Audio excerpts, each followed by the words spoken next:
On ouvre à présent la page des sports avec l'image du week-end, la victoire et la joie des joueurs du club de tennis de table de la Vaillante d'Angers.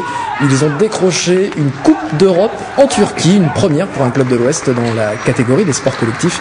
Une belle aventure que vous avez suivie, Anthony Brulez, de très très près. Oui, effectivement, c'est vrai qu'on a vécu de très grands moments, comme le sport peut en procurer.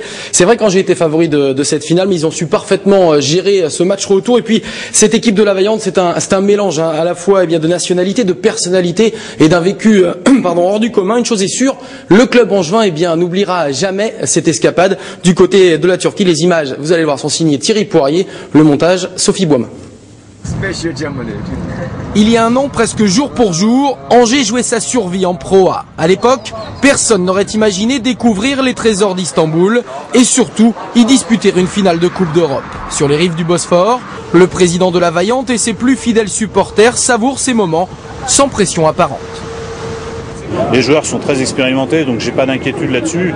Bon, nous on essaye de se détendre un peu et puis de pas trop penser au match ni à l'après-match parce qu'il faut la ramener, voilà. Vous avez mis le champagne au frais? Non, jamais.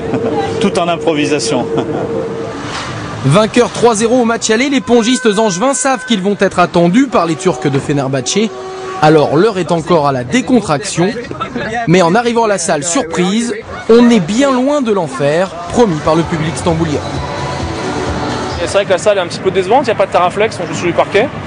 Donc c'était un peu la surprise, ils nous avaient prévu une salle de 12 000 places, bon elle est bien mais c'est pas ça. Donc je pense qu'ils ont réduit la capacité pour qu'on ait une ambiance très très chaude ce soir. Voilà, maintenant on a l'habitude de jouer à l'étranger et de jouer dans des ambiances difficiles, donc je pense que c'est plutôt bien pour le sport.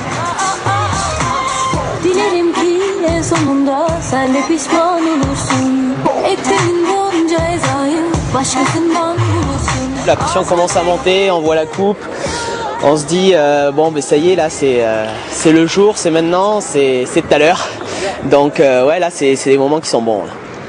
L'enjeu du premier match est simple. Si Jens Lundqvist bat Zeng, la Vaillante remporte la Coupe TTU. Mais le Suédois est tendu, il perd le premier set avant d'être mené 4-1 dans le second.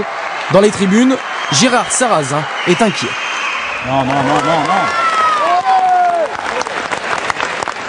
Mais mentalement, le 52e joueur mondial est costaud. Il revient dans la partie, égalise à 2-7 partout avant de conclure sur sa 6e balle de match. La Vaillante tient son trophée.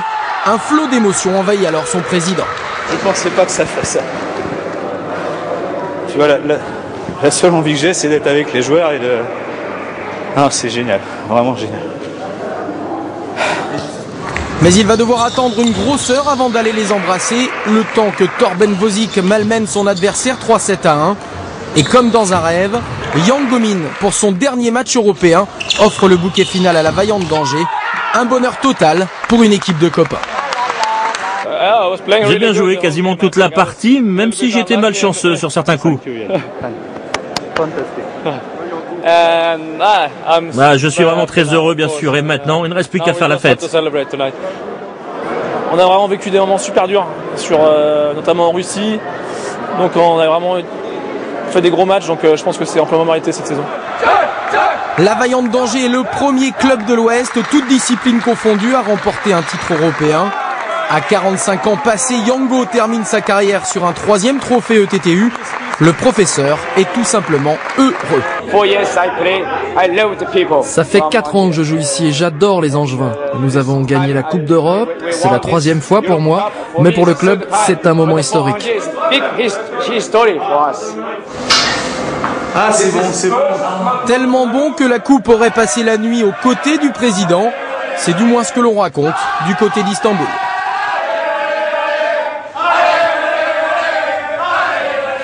Et le président Gérard Sarrazin n'est peut-être pas au bout de ses émotions puisque le doublé Coupe d'Europe championnat est encore possible.